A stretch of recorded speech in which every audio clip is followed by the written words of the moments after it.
আমার মনে হয় আপনি অভিষেক, তাই তো? চিনবো না আবার? ও আপনার সম্পর্কে এত গল্প করেছে, শুধু আপনার কথা বললে ভুল হবে, ও আপনাদের সবার সম্পর্কে এত গল্প করেছে আমার কাছে। অ্যাকচুয়ালি আমরা যদি 1 ঘন্টা ফোনে কথা বলতাম, ও আধ ঘন্টায় শুধু আপনাদের গল্পই করতো।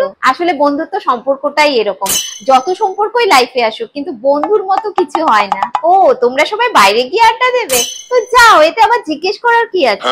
ইস, আমি আমার বন্ধুদের সাথে আড্ডা মিস করছি। তুমি তো বাইরে বেরোচ্ছ, জিনিসগুলো আমাকে একটু এনে দেবে তো? ফিরতে রাত হবে মানে? কেন, কোথায় যাচ্ছ তুমি? অভিষেক? কোন অভিষেক? সারাদিনে তো আমার কোনো কাজকর্ম নেই, তোমার বন্ধুদের নাম মনে করে বসে থাক। ঠিক আছে, কলকাতা ওর বাড়ি আছে, ও তো আসবে, কোনো যুদ্ধ জয় করে তো আসেনি, আসলেই সব বন্ধুরা একসঙ্গে হতে হবে। কেন গো, আমি কিছু বুঝি না বলেছো? ওই তো সবাই একসঙ্গে হবে আর ছাই পাশ কিনবে, এটাই তো তোমাদের আসল উদ্দেশ্য। মানে কোনো একটা সুযোগ পেলেই হলো, ব্যাস বসে গেল।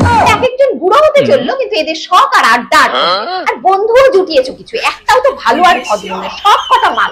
কোথাও যাবে না বলছি, যদি বাইরে বের হওয়ার চেষ্টা করো না, বাড়ি দিয়ে ঠ্যাং ভেঙে দেবো। কি মা, আপনি চা করছেন কেন? না না, আপনি চা করবেন না, বেরিয়ে আসুন, এক্ষুনি বেরিয়ে আসুন। সারাদিন রান্না বান্না করলেন, এত কাজকর্ম করলেন, এখন আবার চা বানাচ্ছেন। এখন থেকে কিন্তু এসব হবে না, এখন আমি চলে এসেছি, এখন থেকে সবকিছু আমিই করব। সারা জীবন তো করেই গেলেন, আর কত করবেন বলুন তো? না, এখন থেকে আপনি শুধু পুজো করবেন আর সারাদিন রেস্ট করবেন। এই যে শুরু হয়ে গেল, মানে ঘুমের ভান করে পড়ে থেকেও লাভ নেই, যতক্ষণ না চা দেবো ডাকতেই থাকবে। সারাদিনে কাজকর্ম রান্না বান্না করার পরে যে একটু রেস্ট নেবো, সেটাও আমার ভাগ্য নেই। সারাদিনে তো কোনো কাজ করে না, এক কাপ চা বানিয়ে নিতে পারে না। আচ্ছা, এরকম কি বয়স হয়েছে তো তোমার মায়ের? কোনোদিন না পরচর্চা করার বেলা, তখন তো বয়স হয় না, তখন তো বয়স 30। ওই যে বেশি পাকামো করার ফল। মা, আপনাকে আমি কিচ্ছু করতে দেবো না, সব কাজ আমি করব। বিয়ে হয়ে আসার সময় বাড়ির বড়রা বলেছিল, নিজেকে কোনো কাজ করতে যাবি না, যেটুকু বলবে সেটুকুই করবি। বেশি পাকামো মেরেছিলাম যে এখন তার ফল ভোগ করছি। দেরি করে হলেও ভগবান আমারটা শুনেছে। ছোটবেলায় সবসময় আমি মাকে বলতাম, মা, আমার সব বন্ধুদের ভাই বোন আছে, আমি কেন একা, আমার কেন ভাই বোন নেই? তুমি আমায় একটা ভাই বা বোন কিনে এনে দাও না। আর আজ দেখো, ভাই বোন দুজনকে একসঙ্গে পেয়ে গেছি। আমাকে কিন্তু তোমরা কোনো সময় বৌদি ভাববে না, দিদি মনে করবে, কেমন?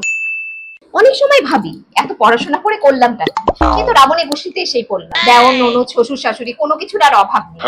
এত বড় ফ্যামিলিতে এখনকার দিনে কেউ বিয়ে বসে? কোন দুঃখে যে আমি এই ফ্যামিলিতে বিয়ে করতে গেছিলাম। আর আমার বন্ধুদের দেখো, সবাই শুধু বর আর বাচ্চাকে নিয়ে সংসার করছে। মা, আপনি এত ভালো রান্না কি করে করেন বলুন তো? সিরিয়াসলি বলছি, আমি এর আগে এত টেস্টি রান্না লাইফে কোনোদিন খাইনি। আপনি যা রান্না করেন সেটাই এত টেস্টি হয় কি করে? আমি অনেক ধরনের রান্না জানি, কিন্তু আপনার মতো টেস্টি হয় না। আমাকে আপনার মতো রান্না শিখিয়ে দেবেন প্লিজ। ইস, কি বাজে, এটা তরকারি হয়েছে চাপা। এত বয়স হয়ে গেল, এখনো পর্যন্ত আমার শাশুড়ি রান্নাটা শিখে, বুঝলি তো? কথায় আছে না বৌদি, যার হয় না আতে, তার হয় না আসি। ঠিকই বলেছিস। আরে রান্না বান্না কিছুই তো করতে হয় না, দেখিস তো সারাদিনই তো শুয়ে বসে থাকে। বাচ্চাটা স্কুলে যেতে হয়েছিল, ওই জন্য বলেছে সকালে তরকারিটা করে রেখো। এটা তরকারি হয়েছে? অখাদ্য। আমি শুধু ভাবি, আমার বিয়ের আগে এরা কি খেয়ে থাকতো রে। ভাই, আমি কিন্তু জানি তুমি খেতে খুব ভালোবাসো, আর আমিও খুব ভালো ভালো রান্না জানি। তোমার যখন যেটা খেতে ইচ্ছে করবে, তুমি শুধু একবার আমায় বলবে, ঠিক আছে? আর আমার দেওর, ও তো মানুষ নয়, একটা রাক্ষস। বৌদি চাউমিন খাবো, বৌদি বিরিয়ানি খাবো, বৌদি এটা করে দাও, বৌদি ওটা করে দাও। মানে বৌদি হচ্ছে একটা চলতা ফিরতা রেস্টুরেন্ট, বুঝলি তো চাপা? শুধু মুখ দিয়ে বের করলেই হয়েছে। কোন শাড়িটা বলো তো? ও আচ্ছা, পিসিমণির মেয়ে ননদের যা যে শাড়িটা দিয়েছিল, হলুদ রং, ওটা তোমার এত পছন্দ হয়েছে? ঠিক আছে, তাহলে তোমরা এটা নিয়ে নাও। কত শাড়ি পেয়েছি আমি, 2-3 বছর তোমার কোনো শাড়িই কিনতে হবে না। আরো কত কিছু পেয়েছি। আচ্ছা, তোমার কি কি লাগবে বলো তো? তুমি না এক কাজ করো, তুমি আমার ঘরে যাও, তোমার সেখান থেকে যা যা কিছু পছন্দ সব তুমি নিয়ে নাও। কোন শাড়িটার কথা বলছো? ও, তোমার দাদা যে এবছর অ্যানিভার্সারিতে আমাকে দিয়েছিল, ওটা তো বাড়িতে নেই গো, লন্ড্রিতে দিয়েছি। না, হলুদ শাড়ি আমার কাছে আর নেই। আলমারি খুলো না, আজকে আলমারিটা আমি গুছিয়েছি। তুমি মায়ের কাছ থেকে নিয়ে নাও না, মায়ের কাছে তো ভালো ভালো শাড়ি রয়েছে। না গো, আমাদের আত্মীয় স্বজন নেই বললেই চলে, ওই মামা, মাসি, কাকু আর জেঠু। আর দেখো তো তোমাদের কত আত্মীয়, সারাদিন বাড়িতে আত্মীয়রা যাতায়াত করছে, কত হই হই হচ্ছে, কি যে ভালো লাগছে। আসলে ছোটবেলা থেকে এসবের সঙ্গে খুব একটা আমি অভ্যস্ত নই, তাই জন্য এই জিনিসগুলো আমি এত এনজয় করছি। সত্যি আমি খুব লাকি, তাই জন্য এরকম একটা ফ্যামিলি আমি পেয়েছি।